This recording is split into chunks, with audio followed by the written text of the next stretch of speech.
তোমরা রাসূলের আনুগত্য করো লাআল্লাকুম তুরহামুন, যাতে করে তোমাদের উপর রহম হবে, এরকম তর্জমা করবে। নিশ্চিত, সন্দেহ না, ইয়াকিনান। ওয়া তারাতান ইয়াতাওয়াআদু মান আসা রাসূলুহু সাল্লাল্লাহু আলাইহি ওয়াসাল্লাম, আর কখনো কখনো যারা রাসূল সাল্লাল্লাহু আলাইহি সাল্লামের, আল্লাহ রাসূল সাল্লাল্লাহু আলাইহি সাল্লামের নাফরমানি করে, বিরুদ্ধাচরণ করে, তাদেরকে ধমক দেওয়া হয়েছে। তাওয়াআদা মানে হচ্ছে ওয়াঈদ, শাস্তি শোনানো। কামা ফি কওলিহি তাআলা, যেমন মহান আল্লাহর এই বাণীতে রয়েছে, আগের আয়াতটি বলা হল না, সূরা নূর আয়াত নম্বর 56, ওয়া আতিউর রাসূলা লাআল্লাকুম তুরহামুন, তোমরা রাসূলকে মানো যাতে করে তোমাদের উপর দয়া করা হয়। কি করবেন? যাতে করে তোমাদের উপর দয়া করা হয়। আর কখনো কখনো রাসূলুল্লাহ সাল্লাল্লাহু আলাইহি ওয়াসাল্লামের নাফরমানি যারা করে তাদেরকে শাসানিমূলক কথা বলা হয়েছে বা ধমক দেওয়া হয়েছে শাস্তির। এই মর্মে কোরআনে কারিমে আল্লাহ পাক ইরশাদ করছেন, ফালিয়াহযারিল্লাযীনা ইউখালিফুনা আন আমরিহি, যাতে করে সাবধান হয়ে যায়, সতর্ক হয়ে যায় ওই সব লোকেরা যারা তার নির্দেশের বিরোধিতা করে, নির্দেশকে অমান্য করে। আল্লাযীনা ইউখালিফুনা আন আমরিহি, তার আদেশকে অমান্য করে, নির্দেশের বিরোধিতা করে। আল্লাহ আদেশ নিষেধ যে রাসূল, এখানে আন আমরিহি মানে আন আমরি রাসূল, রাসূল সাল্লাল্লাহু আলাইহি সাল্লামের আদেশ নিষেধের যারা বিরোধিতা করে তারা যেন সতর্ক সাবধান হয়ে যায়। কি থেকে সাবধান? আন তুসিবাহুম ফিতনাতুন, দুই আযাবের এক আযাব তাদেরকে ধরবে, যে তাদেরকে ফিতনা স্পর্শ করবে। আও ইউসিবাহুম আযাবুন আলীম, অথবা যন্ত্রণাদায়ক শাস্তি তাদেরকে স্পর্শ করবে, তাদের উপর আপতিত হবে। আসাবা ইউসি মানে পৌঁছে যাওয়া, শাব্দিক অর্থ। আব্দুল্লাহ বিন আব্বাস রাদিয়াল্লাহু তাআলা আনহু, প্রখ্যাত মুফাসসির সাহাবী, তিনি বলছেন ফিতনা মানে হচ্ছে দুনিয়ার আযাব। ফিতনা মানে দুনিয়ার আযাব, আর আযাবুন আলীম হচ্ছে আখিরাতের আযাব, পরকালের আযাব। তো যারা রাসূলুল্লাহ সাল্লাল্লাহু আলাইহি ওয়াসাল্লাম বিরোধিতা করে, শিরক বিদআত করে, অথবা ফরজ ওয়াজিব ছেড়ে হারাম নাজায়েজ কাজ করে, এই উভয় জাতিকে বলা হচ্ছে।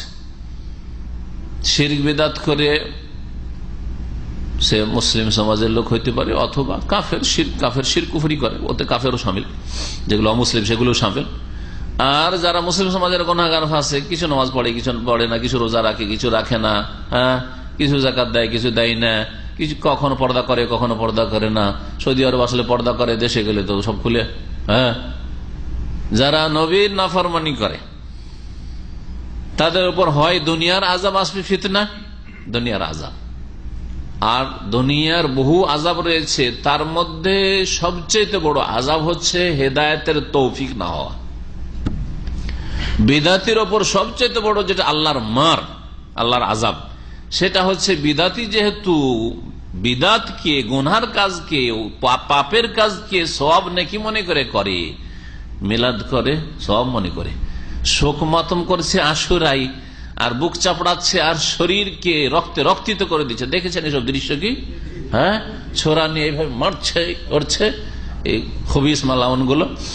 তো এইসব, এটা দুনিয়ার আযাব, দুনিয়ার সামান্য শাস্তি তো তোমরা নিজেরাই নিজেকে দিচ্ছ এইসব করে। আর তোমরা কি আল্লাহ পাক একটা যেটা বড় আযাব দিয়েছেন, বহু আযাব আরো রয়েছে, বড় আযাব, সেটা তোমাদেরকে আল্লাহ কখনো হেদায়েত নসিব করবেন না, কারণ বাতিলকে তোমরা ধর্ম মনে করে পালন করছো।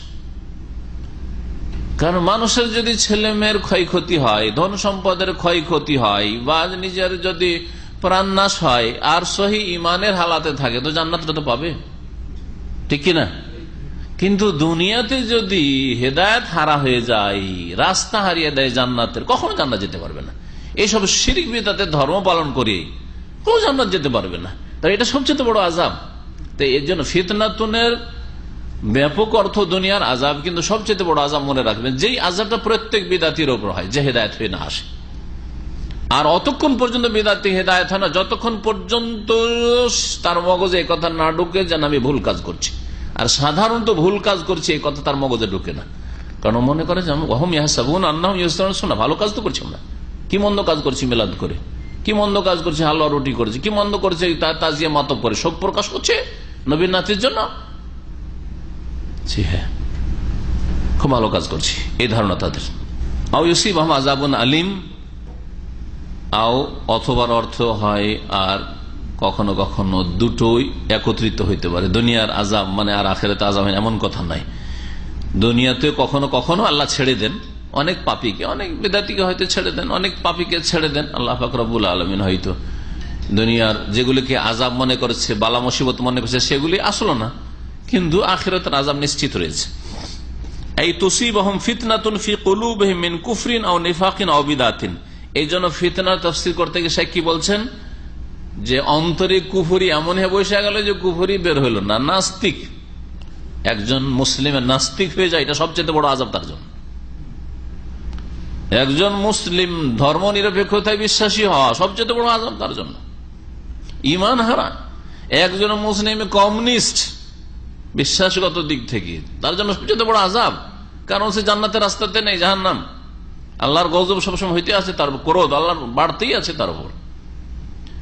এইরকম একজন কবর মাজার পূজার ধর্ম পালন করে, একজন বিদাতের ধর্ম পালন করে, এটা সবচেয়ে বড় আযাব। কুফরি, নেফাক, মুনাফিকি, কপটতা, সে আমলের মুনাফিক হোক অথবা আকীদার মুনাফিক হোক, এগুলি আযাব। আও বিদাতিন, অথবা বিদাত, এটা হচ্ছে ফিতনা, ফিতনা লিপ্ত। মানুষের একটা হচ্ছে পার্থিব ফিতনা, টাকা পয়সা, ধন দৌলত, পরিবার, এইসবের ক্ষেত্রে ফিতনায় পড়া। আর একটা হচ্ছে ধর্মীয় ফিতনা। ধর্মীয় ফিতনা সবচেয়ে বড় ফিতনা। সে নিজের দিন ধর্মকে হেফাজত করতে পারলো না, এটা সবচেয়ে বড় ফিতনা তার জন্য বালা মুশকিল। আও আযাবুন আলিম ফিদ দুনিয়া, দুনিয়ার কঠোর আযাব, বিকাতলিন আও হাদ্দিন আও হাবসিন। শেখ এভাবে ব্যাখ্যা করেছেন যে হয় আযাবুন আলিম দুনিয়াতে, এই তাহলে ফিতনা মানে তিনি এই ব্যাখ্যাগুলি করলেন, কুফরি, কপটতা বা বিদাত, এগুলো হচ্ছে ফিতনায় লিপ্ত হওয়া। আর আযাবুন আলিমকে তিনি দুনিয়াতে হইতে পারে, সেটা আখিরাত